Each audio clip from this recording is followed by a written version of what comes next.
After Pearl Harbor, America joined the Allies in World War II.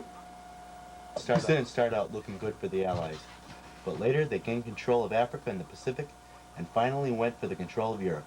But to beat Germany, they first had to enter France. The invasion that started the last stride to victory for the Allies was Operation Overlord, D-Day.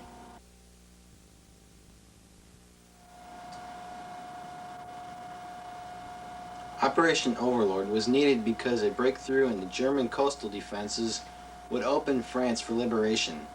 This would also occupy the German army while Russia attacks to the east. Germans thought the invasion would take place at the Pas de Calais for several reasons. It was the shortest crossing, Allies could obtain the greatest air support, and the needed port to land tanks and artillery. It was only likely that an invasion take place here. But Allies had a different plan. They would attack Normandy. It was a rougher trip, but there were no panzer divisions in that area. But there was one problem: no port. It was sarcastically suggested that one be brought with. Ironically, the idea was accepted. Artificial harbors named mulberries were built immediately. Another field marshal, Rommel, was convinced that the invasion at Pas de Calais would not be. He believed it would take place at Normandy, where the Allies planned. Allies used confusion as a weapon to deter their correct assumption with Operation Fortitude. Operation Fortitude was responsible for misleading the German army to believe that the invasion would take place at Pas de Calais. Rubber tanks and cannons were placed at the edge of a forest near Pas de Calais, and false tank tracks were made. To a reconnaissance plane, it looks like the real thing. For every bomb dropped at Normandy, 2 bombs were dropped at Pas de Calais. Actor James Clifton was made to portray British General Montgomery. He then took a highly publicized trip to Africa. With him gone, who would expect an invasion? Can't say what.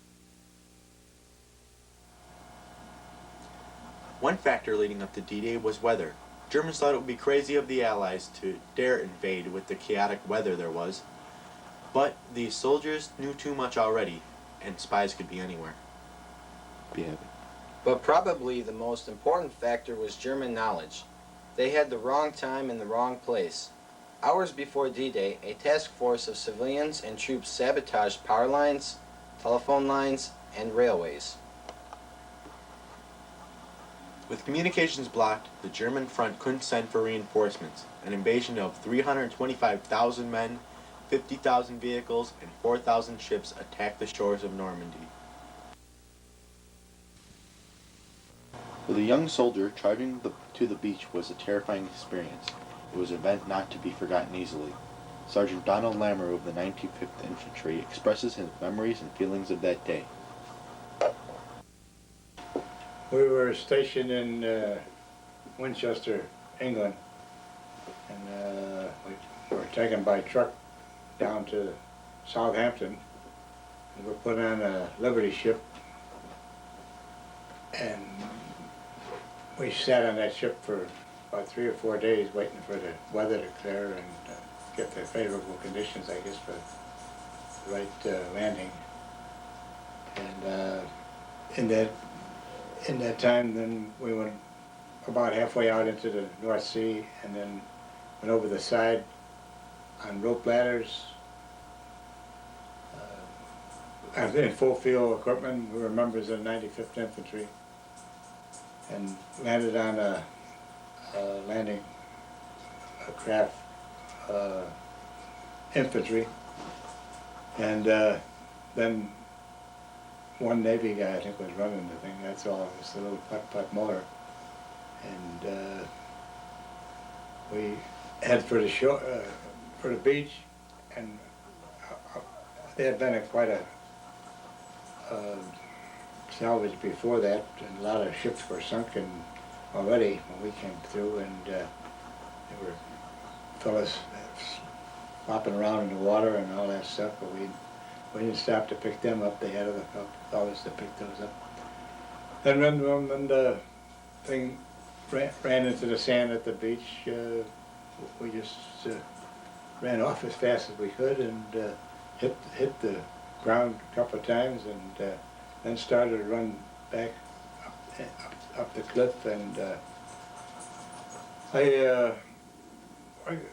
well, to ask how I feel, I felt scared to death, you know. And I guess everybody else did, but that was the way it worked at that time. And the most thing I remember very clearly was that there was Eric Messerschmitt's, and I looked up and I saw one German looking. It looked like he was looking right at me. You know, I had my number, and he's strafing the beach and looked just like he was looking at me. And I hit the ground and tried to dig a hole in that sand as fast as I could. And then, well, fellas were falling all around us, you know, and all that stuff. But Operations Fortitude and Overlord were successes. The German defenses were surprised. They were defeated and the coast was open for an invasion of France and soon its liberation. D-Day was one of the most important days in World War II. Vive la France! Hey, boy, Stimpy. We sure had fun today, kid. So long, kids.